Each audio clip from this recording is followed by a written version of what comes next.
ये बात है साल 2003 की, जब दुबई के शेख ने समंदर में दी वर्ल्ड प्रोजेक्ट की कंस्ट्रक्शन स्टार्ट की।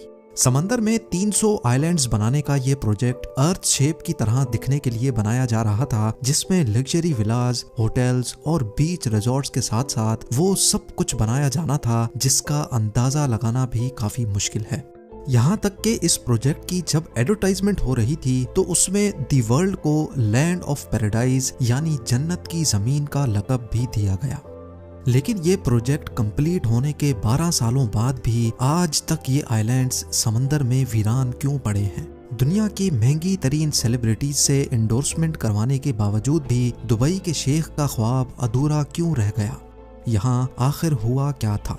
ज़ेम टीवी की वीडियोस में एक बार फिर से खुशामदीद। नाजरीन, ये बात तो हम सबको मालूम है कि दुबई के रूलर शेख मोहम्मद बिन रशीद अल मखदूम ने दुबई में वो कुछ कर दिखाया है जिसकी मिसाल पूरी दुनिया में नहीं मिलती। आज से 30 साल पहले दुबई में सिर्फ एक बिल्डिंग हुआ करती थी जिसको आज दुबई वर्ल्ड ट्रेड सेंटर कहा जाता है। लेकिन उसके बाद यहाँ back to back construction projects ने दुबई की वो किस्मत बदली कि जो शहर 100% अपने ऑयल पे डिपेंडेंट था वो अब सिर्फ 3% ऑयल पे डिपेंडेंट रह गया है। और शेख का ख्वाब भी कुछ ऐसा ही था। दुनिया की सबसे ऊंची बिल्डिंग बुर्ज खलीफा से लेकर दुनिया के पहले और आखिरी 7 स्टार होटल बुर्ज अल अरब तक दुबई का कोना कोना वर्ल्ड क्लास लग्जरी फैसिलिटीज से भरा हुआ है। जब दुबई के पास मजीद मेगा प्रोजेक्ट्स बनाने के लिए जमीन कम पड़ गई तो शेख ने रुख किया समंदर का। ये बात है 2001 की, जब दुबई पहले ही बुर्ज अल अरब बनाकर वेस्टर्न टूरिज्म अपनी तरफ अट्रैक्ट कर बैठा था। दुबई के बीचेस काफी ज्यादा फेमस होने लगे थे और बात यहाँ तक पहुँच चुकी थी कि अब दुबई के पास बीचेस की जगह कम पड़ गई। दुबई की कोस्ट लाइन जो सिर्फ 70 किलोमीटर पर फैली हुई थी उसको अब बढ़ाने का वक्त आ चुका था। स्टार्टिंग में प्लान ये था कि दुबई के समंदर में 3 आर्टिफिशियल आइलैंड्स बनाए जाएंगे जिनको जब स्पेस से देखा जाएगा तो उनकी शक्ल पाम ट्री जैसी होगी। पाम जुमेरा, पाम जबल अली और पाम डेरा। 2001 में सबसे पहले पाम जुमेरा पर काम स्टार्ट कर दिया गया क्योंकि शायद ये प्लान किए गए आइलैंड्स में सबसे छोटा था। सिर्फ अकेले पाम जुमेरा की वजह से ही दुबई की कोस्ट लाइन में 56 किलोमीटर यानी 80% का इजाफा हो रहा था। कोस्ट लाइन बढ़ाने का ये आइडिया दुबई के शेख को इतना भा गया कि पाम जुमेरा की कंस्ट्रक्शन कंप्लीट होने से पहले ही पाम जबल अली और पाम डेरा पर भी काम स्टार्ट कर दिया गया।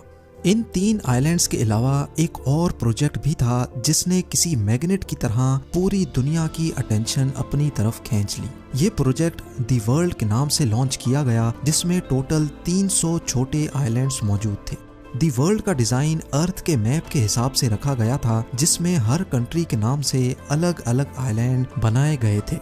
2003 में दी वर्ल्ड की कंस्ट्रक्शन का काम स्टार्ट कर दिया गया जो दुबई के साहिल से 3.5 किलोमीटर दूर समंदर की ताबड़तोड़ लहरों को रोक कर बनाया जा रहा था। दी वर्ल्ड आइलैंड्स असल में दुनिया की एलीट क्लास के लिए एक प्ले ग्राउंड होने वाला था। इंटरनेशनल एक्टर्स, रॉयल क्लास और बिजनेस टाइकून्स ने खूब जमकर इस प्रोजेक्ट में हिस्सा लिया। कुछ ने अपने पर्सनल यूज के लिए यहाँ आइलैंड्स खरीदे तो कुछ ने इसकी एडवर्टाइजमेंट करके अपना पार्ट प्ले किया।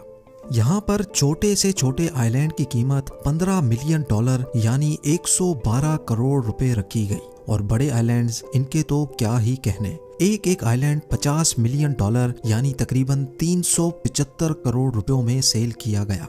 जिस तरह दुबई को पास्ट प्रोजेक्ट्स में भरपूर कामयाबी मिली थी इसी तरह दी वर्ल्ड में भी मिली। कंस्ट्रक्शन कंप्लीट होने से पहले ही 2008 में 60% से भी ज्यादा आइलैंड्स सेल आउट हो चुके थे।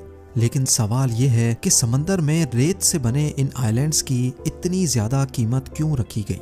पहली बात तो ये है कि ये इतना आसान काम नहीं है। ठाठे मारते हुए समंदर में एक छोटा सा आइलैंड भी बनाना बहुत मुश्किल होता है। यहाँ तो फिर दुबई ने 300 आइलैंड्स बनाए थे।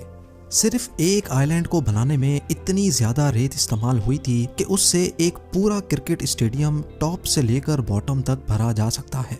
अगर पत्थरों की बात की जाए तो दी वर्ल्ड आइलैंड्स में इस्तेमाल होने वाले पत्थरों का वजन 5.5 लाख ट्रेन इंजन्स के वजन के बराबर बनता है।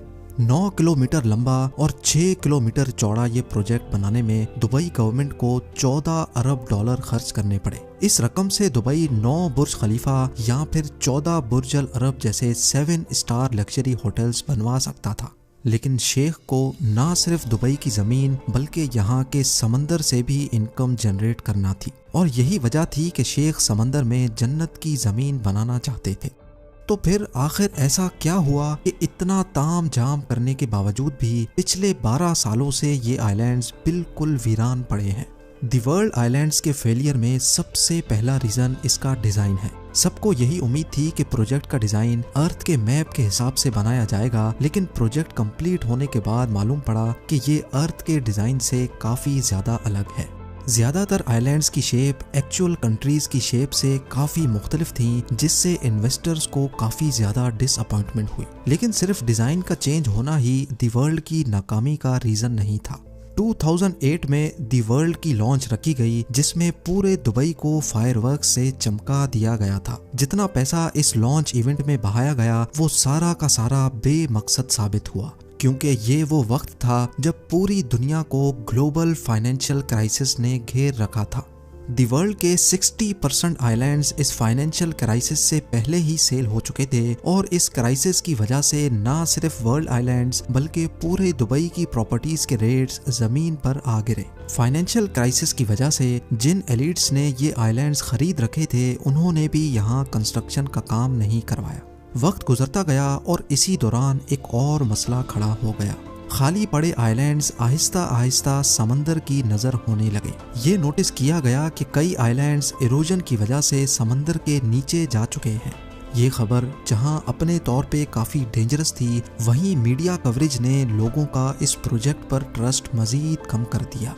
उसका नतीजा ये हुआ कि ग्लोबल फाइनेंशियल क्राइसिस खत्म होने के बाद दुबई के दूसरे एरियाज में तो बिजनेस वापस लौट आया, लेकिन वर्ल्ड आइलैंड्स पर इरोजन के डर से किसी ने भी अपनी किस्मत नहीं आजमाई। इंजीनियर्स और रिसर्च टीम ने जब आइलैंड इरोजन को इन्वेस्टिगेट किया तो एक और खौफनाक मामला उभर कर सामने आ गया। पाम जुमेरा, पाम जबल अली और पाम डेरा के साथ साथ वर्ल्ड आइलैंड्स की कंस्ट्रक्शन में इस्तेमाल होने वाली रेत पर्शियन गल्फ के समंदर से ही ट्रेजर के जरिए निकालकर आइलैंड साइट पर डंप की जाती थी। जिन शैलो वाटर्स में से रेत निकाली गई थी वहां पानी का दबाव बढ़ गया, जिसकी वजह से समंदर की वेव्स में काफी चेंजेस नोटिस की गई। वेव्स में चेंजेस की वजह से न सिर्फ आर्टिफिशियल आइलैंड्स बल्कि पूरे दुबई की कोस्ट लाइन में इरोजन देखी गई।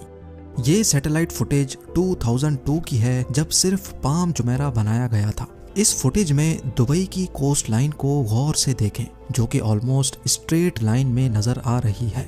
अब गौर करें इस फुटेज पर जो 2008 की है, जब बाकी तमाम आइलैंड्स भी बनाए जा चुके थे। इसमें साफ साफ देखा जा सकता है कि दुबई की अपनी कोस्ट लाइन जगह जगह से इरोड हो रही है, और इसको रोकने के लिए कई जगह पर आर्टिफिशियल वॉल्स भी खड़ी की गई हैं। आर्टिफिशियल आइलैंड्स बनाने, दुबई की कोस्ट लाइन को डबल ट्रिपल करने और नेचर से खेलने का अमल अब दुबई पर उल्टा वार करने पर तुला है। इस मामले ने इन्वेस्टर्स, बिजनेस टाइकून्स और सेलिब्रिटीज के ट्रस्ट लेवल को इतनी ठोस पहुंचाई कि दुबई गवर्नमेंट ने तमाम आइलैंड प्रोजेक्ट्स पर फौरन काम रुकवा दिया। बात यहाँ तक पहुँच गई कि दुबई को पाम जबल अली के इन्वेस्टर्स को रिफंड करना पड़ा और पाम डेरा के प्रोजेक्ट को आधे में ही छोड़ना पड़ा। बेशक प्राइवेट आइलैंड का अपना ही चार्म है, लेकिन जो लग्जरी वर्ल्ड आइलैंड्स में एंजॉय की जा सकती है वो पाम जुमेरा पर ऑलरेडी लोग कर रहे हैं। आखिरकार ये दुबई का पहला आर्टिफिशियल आइलैंड प्रोजेक्ट है जो भरपूर कामयाब हुआ। कई famous celebrities already palm Jumeirah पे प्रॉपर्टीज ओन करते हैं, जिनमें famous football player David Beckham, Shahrukh Khan और शिल्पा शेट्टी के साथ साथ कई जाने माने नाम भी शामिल हैं। लेकिन ऐसा भी नहीं है कि वर्ल्ड आइलैंड्स पर किसी ने भी अपना मेंशन नहीं बनाया। 300 में से 9 आइलैंड्स ऐसे हैं जिनको डेवलप किया जा चुका है। इनमें लेबनान आइलैंड, यूरोप आइलैंड्स और फार्मूला 1 ड्राइवर के नाम पे बनाया गया माइकल शू मेकर आइलैंड डेवलप किया जा चुका है। बाकी तमाम 291 आइलैंड्स अभी तक खाली पड़े हैं और आहिस्ता आहिस्ता समंदर की नजर होते जा रहे हैं। दुबई के शेख अपनी इस नाकामी से अच्छी तरह वाकिफ हैं और अपनी इस गलती को सुधारने के लिए नए और जदीद प्रोजेक्ट्स भी लॉन्च करने में लगे हैं। नया प्लान ये है कि पहले दी वर्ल्ड के यूरोप आइलैंड्स को डेवलप किया जाए। स्वीडन आइलैंड में 10 पैलेसेस, जर्मनी आइलैंड में 32 विलास और टोटल 78 फ्लोटिंग स्वीट्स बनाने का प्लान किया गया है। इन फ्लोटिंग स्वीट्स में टूरिस्ट समंदर के एक यूनिक एक्सपीरियंस को एंजॉय कर सकेंगे। ना सिर्फ समंदर के ऊपर बल्कि टूरिस्ट अपने अंडर वाटर बेडरूम से मरीन लाइफ से भी लुत्फ अंदोज हो सकेंगे। एक बात तो क्लियर है कि दुबई इन छोटे मोटे फेलियर से घबराने वाला नहीं है। इसकी जीती जागती मिसाल Jumeirah Bay Islands, Museum of the Future और दुबई एक्सपो 2020 की रंगीनियों में देखी जा सकती है। साथ ही साथ दुबई के फ्यूचर प्रोजेक्ट्स में दुनिया का पहला डायनेमिक टावर भी मौजूद है, जिसके रोटेटिंग फ्लोर्स की वजह से अंदर बैठे लोग दुबई का 360 व्यू एंजॉय कर सकेंगे। उम्मीद है जेम टीवी की ये वीडियो भी आप लोग भरपूर लाइक और शेयर करेंगे। आप लोगों के प्यार भरे कमेंट्स का बेहद शुक्रिया। मिलते हैं अगली शानदार वीडियो में।